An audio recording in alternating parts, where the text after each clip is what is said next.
There's no place to seek the mind.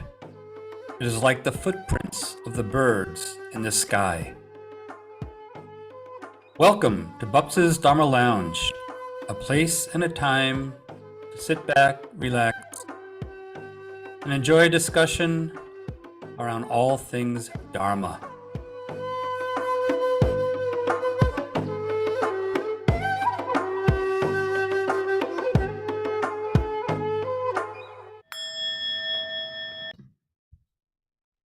Hi, and welcome.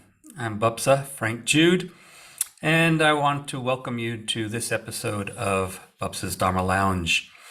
I want to thank everyone for subscribing that have subscribed, and encourage all of you who are listening, and I know there's quite a bit more who are listening than are subscribed, to please subscribe. It doesn't commit you to anything. You don't get bothered by any kind of emails or anything else. It's just a kind of voting with a little click. All right, so subscribe on any platform that you're listening or watching this, especially if you're on YouTube. The subscription really helps. And then please comment. I get a lot of emails, but which is great. But if you can comment, we can maybe get more dialogues going on sometimes. All right. And I just appreciate that. Also, another way of supporting the show is with Dana. And Dana is just a gift. There's no expectations. I'm not monetizing this for a very specific reason. It is my gift of the Dharma, of my understanding of the Dharma at least.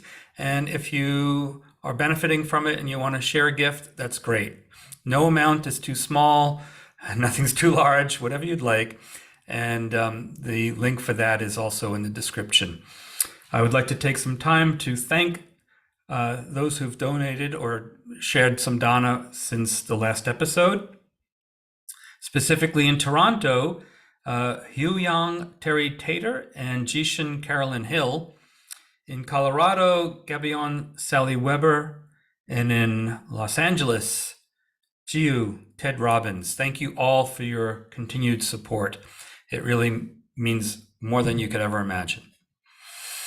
Okay, so that done, I began the lead-in over the theme reading a quote from Zenrin. There is no place to seek the mind. It is like the footprints of the birds in the sky. And I offer that as an introduction to this episode's topic. Right. Most meditation practices offer very specific instructions as to what object of meditation to focus upon, as well as what to do regarding the chosen object of meditation. Right. For instance, the Buddha himself offered over 40 objects of meditation, including the breath and various aspects of the physical body, the postures, the activities of the body, anatomical parts, elements of the body. And then in the second domain of mindfulness, he goes on to feelings, meaning the sensations of experience. In the third domain, mental experience itself, including such things as perception, emotion, and obviously thinking, thoughts. And then there's also this category that is sometimes referred to as the objects of mind, the dharmas, where the yogi is instructed to basically open to experience and categorize, analyze the experience into these dharmic categories. Right? So for instance, in the fourth domain of mindfulness, in the Satipatthana, the first, quote, object of meditation are the five hindrances. But we're not meant to like, all right, today I'm going to sit and observe craving. Rather, we're sitting and asked to recognize craving as craving, for instance, or the other four hindrances: aversion, dullness, restlessness, and confusion.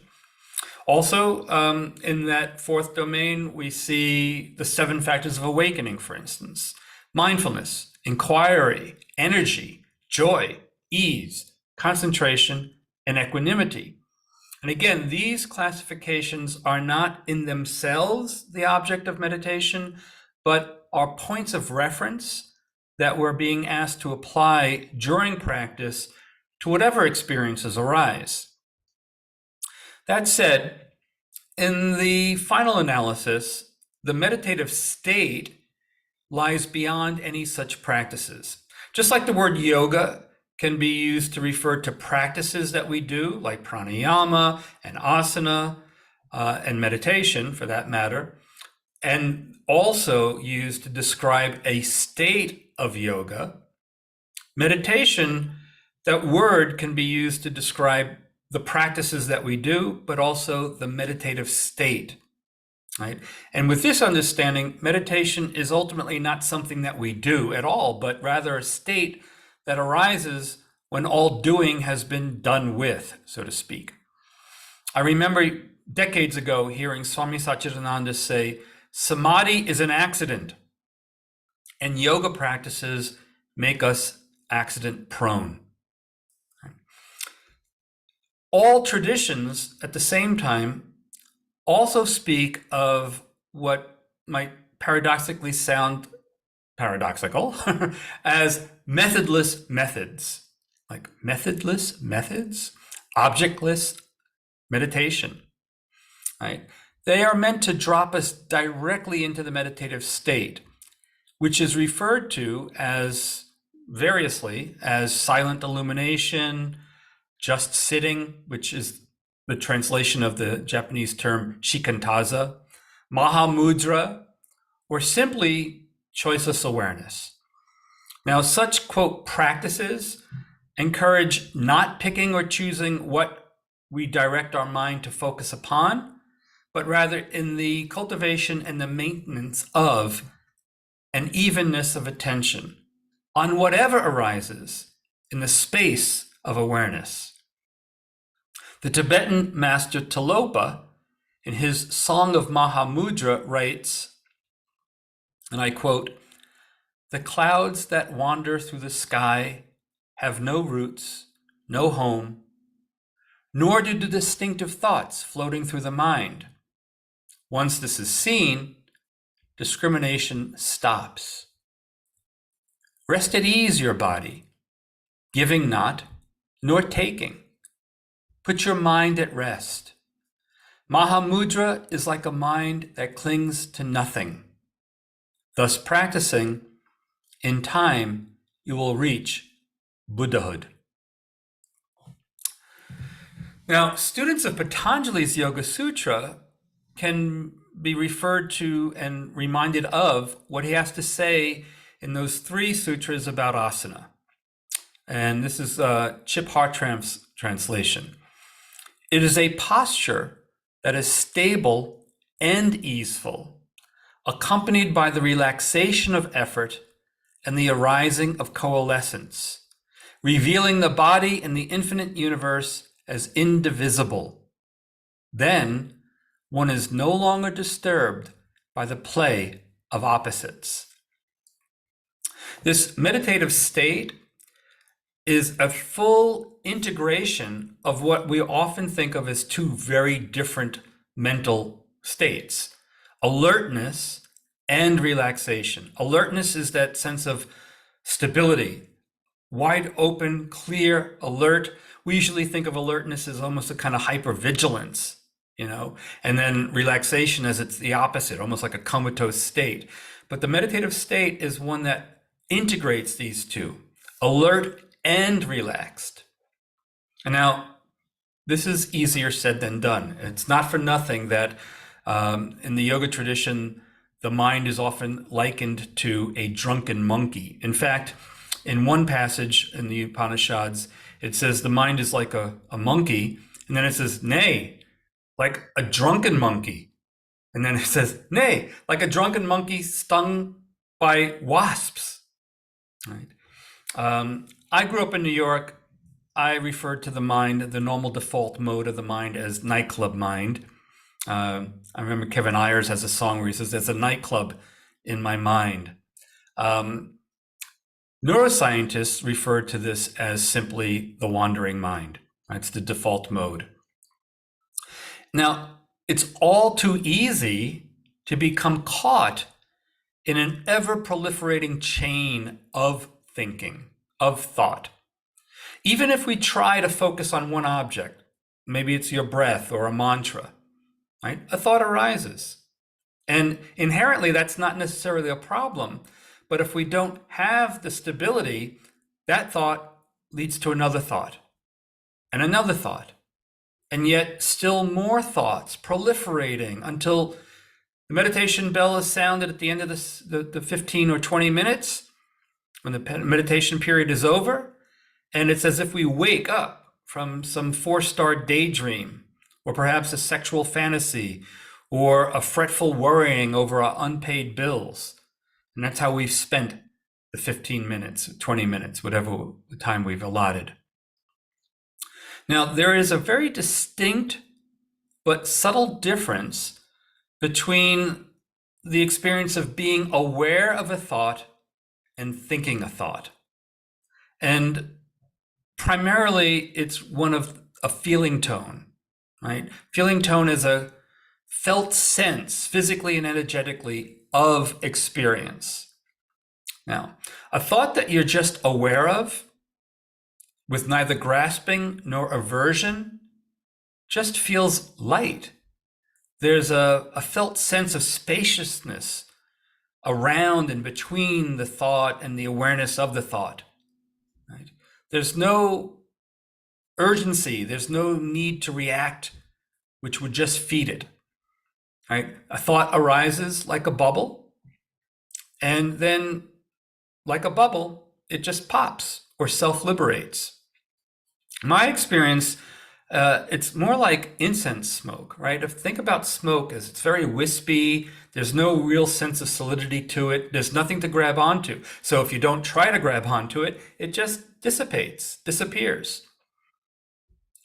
When we get caught by thinking, though, it feels much more substantial, maybe a little bit heavy. And it's literally like an army occupying a city or a country. It's like the mind becomes occupied by the thinking. It has a compulsive quality that pulls you in and takes control of your consciousness. Its very nature is obsessive, leading you into ever deepening entanglement with its story making. Now, choiceless awareness requires mindfulness, which we can think of as a mode of perception that is all accepting, inclusive, it doesn't shut anything out, non-reactive, neither clinging nor pushing away or resisting.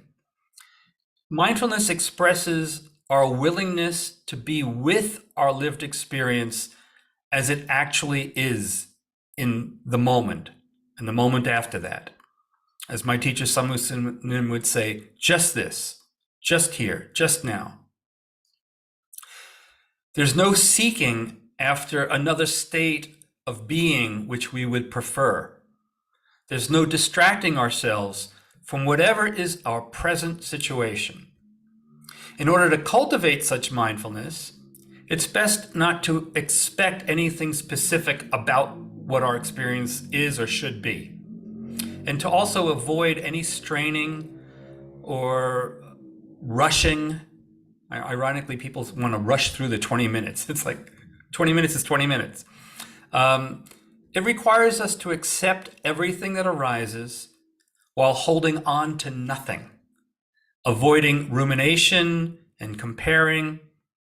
And it asks of us, above all, to simply be gentle.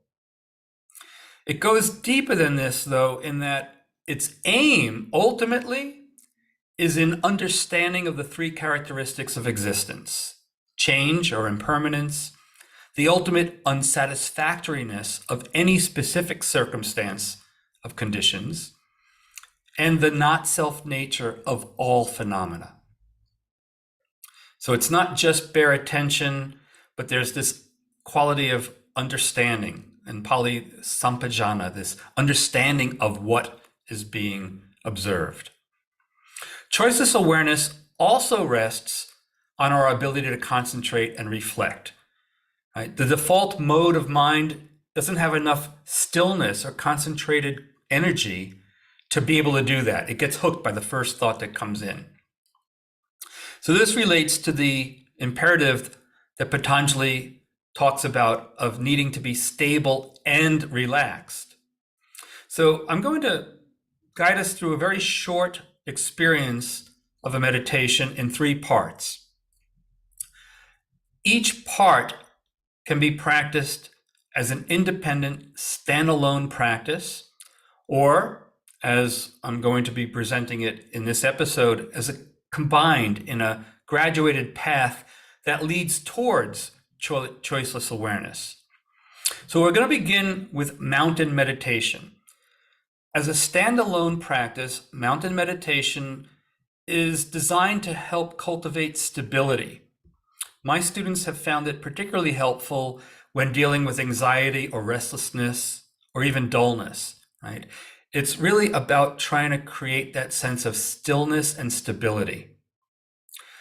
The second meditation, lake meditation, is designed to help cultivate the quality of reflectivity that lessens the reactivity of the comparing, judging mind. Like still water, it creates a kind of mirror-like quality. And that leads finally into the big sky mind and the freedom of choiceless awareness. All right. So let's begin. Create a comfortable, stable, supported seated posture. If you're sitting on the floor, make sure that you have enough height under your buttocks so that your knees are below the iliac crest, the top of your pelvis, ideally resting on the floor. If your knees are lower than the top of your pelvis but not in contact with the floor, then you can bring the floor up to your knees, so to speak, by using some pillows or yoga blocks. But basically you want your legs to be fully supported, right? No part of them are just hanging in space. So take that time to do that. If you're sitting in a chair, again, you want enough of a slope so that your knees are lower than your hips. Sit upright, rest your hands on your lap, and close your eyes. Drop your attention down into the belly, and let your breath flow naturally. Resist any attempt to manipulate it. If you don't feel the belly rising and falling, place a hand there for a few breaths.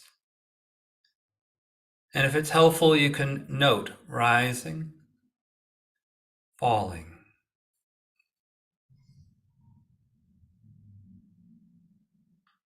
Now, don't expect the mind to just stay there. It will wander. But remember, it's mindfulness that sees the wandering. So there's no need to get irritated. It's a moment of mindfulness. Just let it go and redirect your attention to the belly, rising and falling, the process of breathing.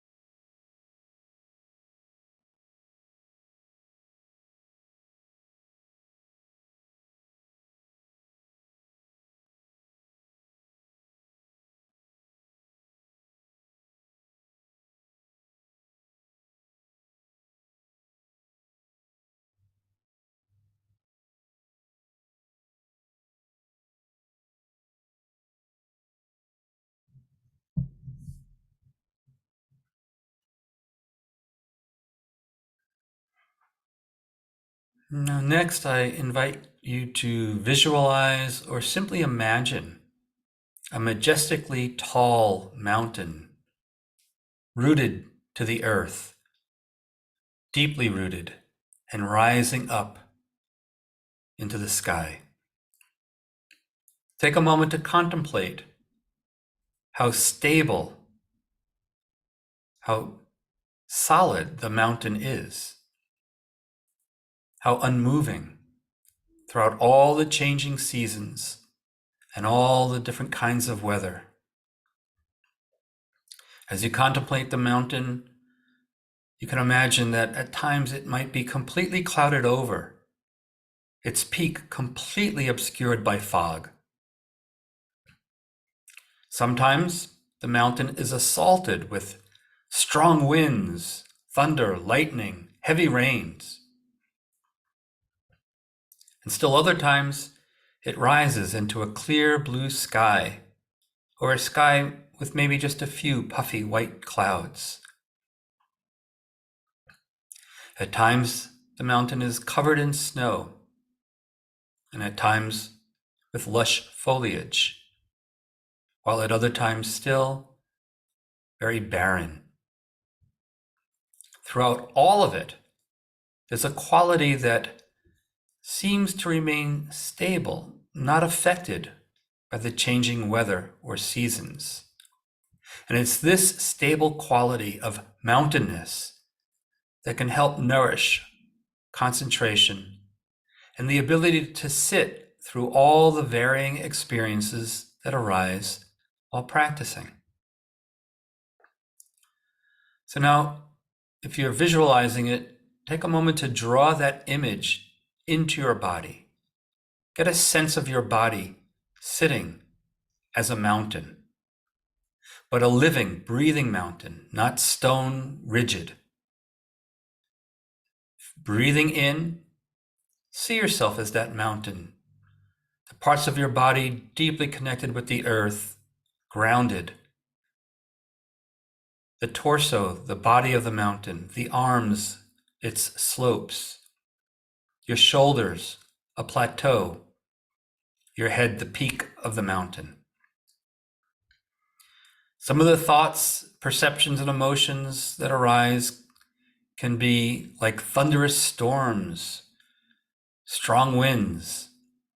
Others might be felt or experienced as like a sunny day. The mind can be clouded over or clear and bright. And yet through all of it, we can sit stably like a mountain. Feel yourself sitting as a mountain.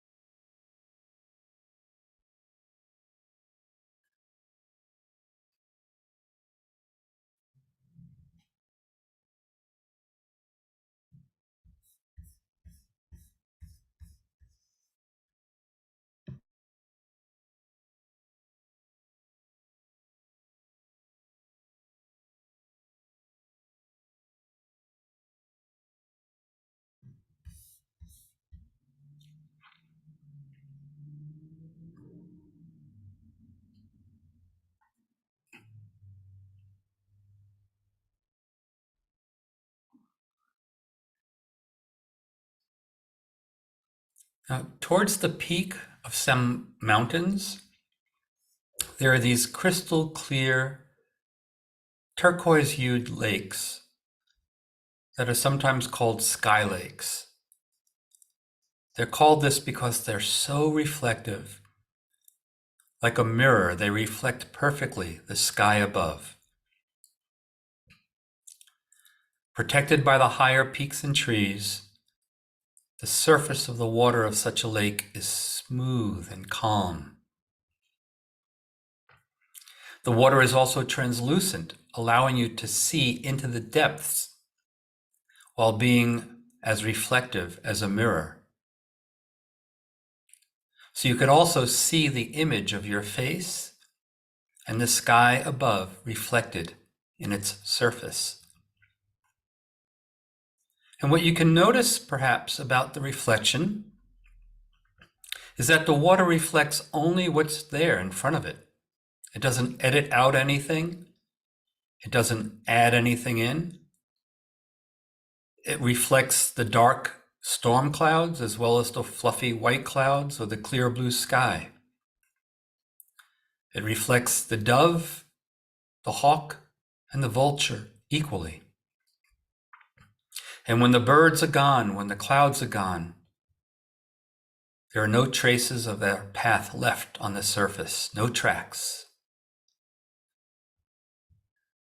So mind, or chitta, when the waves of vritti are calmed, has this dual quality of the lake, the water, to be translucent and reflective.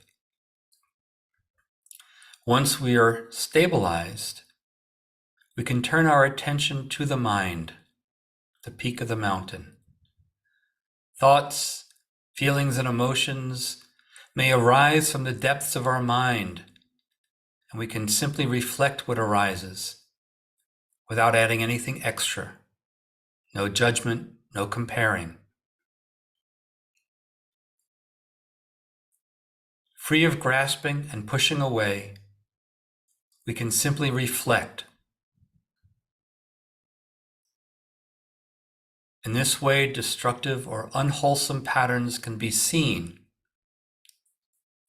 so that their power over us is lessened. Attachments are loosened. Whether it's a stormy emotion or a calm one, we can simply reflect. Breathing in, see yourself as the water reflecting. As you breathe out, simply reflecting. If there's a sound, we just hear the sound. When it's gone, we're aware of the silence.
And after a while, one may wish to turn attention from the images reflected on the surface of the water towards the sky itself, in what the Korean Zen master Chinul called tracing the radiance.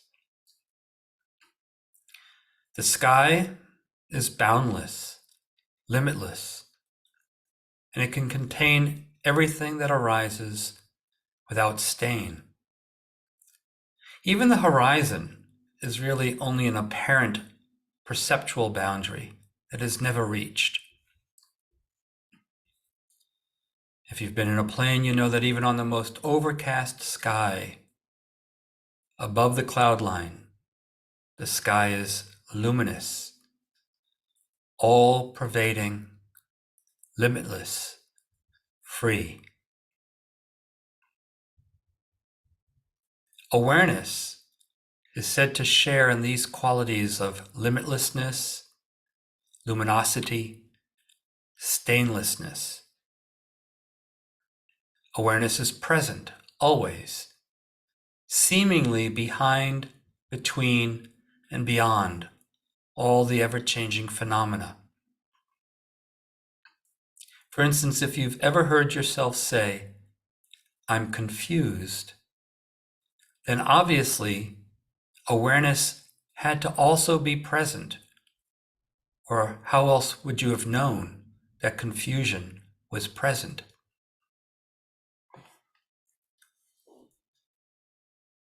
So at this part of the meditation, I invite you to really let go of directing your mind towards anything. It's as if you're sitting back, resting in empty space. One moment you might be aware of a sound, the next a sensation, the next a thought.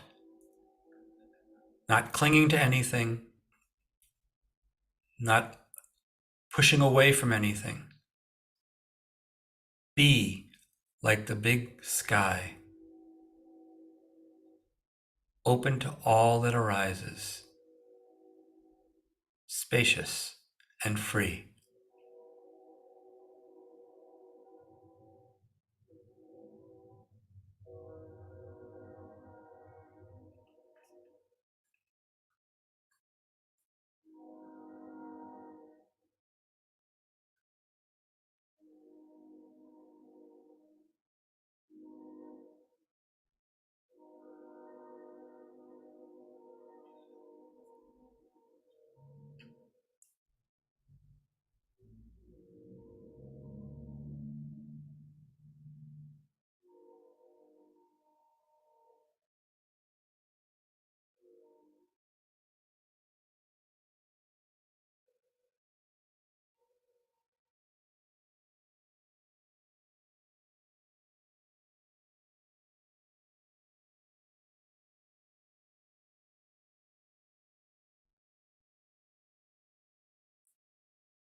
Just as we don't want to grasp onto and identify any mental state, such as confusion or anger, as self, I encourage you not to grasp onto this free, big sky mind as self.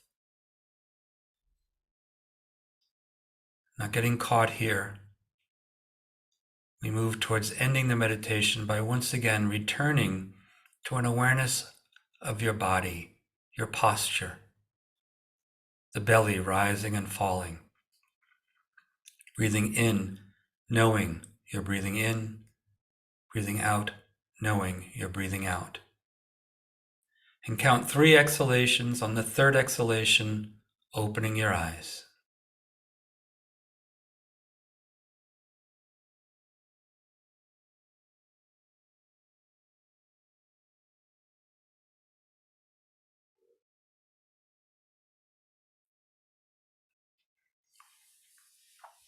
So that was just a real short introduction to this. I encourage you, if you're interested at all, in maybe devoting a whole meditation practice just to mountain to see what that's like. Maybe then another day to lake, and then go right into big sky mind, and then see if this graduated process deepens or expands your big sky mind. I also, as a Zen naturalist, really emphasize the empty nature of all phenomena. There's a tendency, even within many Buddhist traditions, to reify awareness, the big sky mind, and reifying it into kind of a semi-entity or thing. You'll see it referred to as the true nature or the true self. I use big sky mind metaphorically. It is not a transcendent realm separate from the mind and mental activity. All of it arises interdependently. From my understanding, to identify with awareness as one's true self is a step too far. It's an understanding that, again, many Buddhists also, take. They take awareness as some kind of true nature, into a kind of subtle Atman, which ends up becoming more like a concept that you might find from Vedanta. So it might be more accurate, perhaps, to speak of awareing as a process rather than awareness as a thing, right? Awareing is a gerund, awareness is a thing. It reminds me, I think it was Joseph Goldstein who said, we're not really a self, we're selfing, right? So we're not a noun, we're a gerund. right? Now, our problem is that if we think of ourselves as confused, think about, like, I'm so confused. What we're doing in that moment is we're tending to identify with the confusion while completely ignoring the clarity of the awareness of the confusion, right? So we're just kind of like really falling on one side of the equation. I'm saying we don't have to identify with the confusion. We don't even have to identify with the awareness, which is very clear, of the confusion.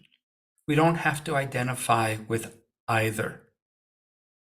There's the freedom. Thank you.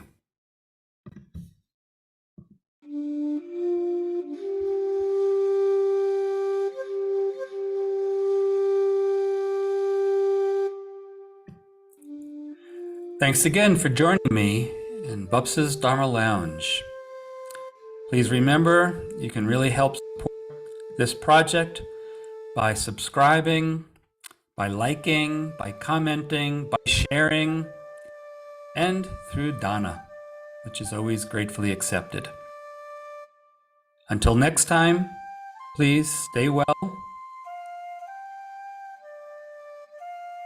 be well.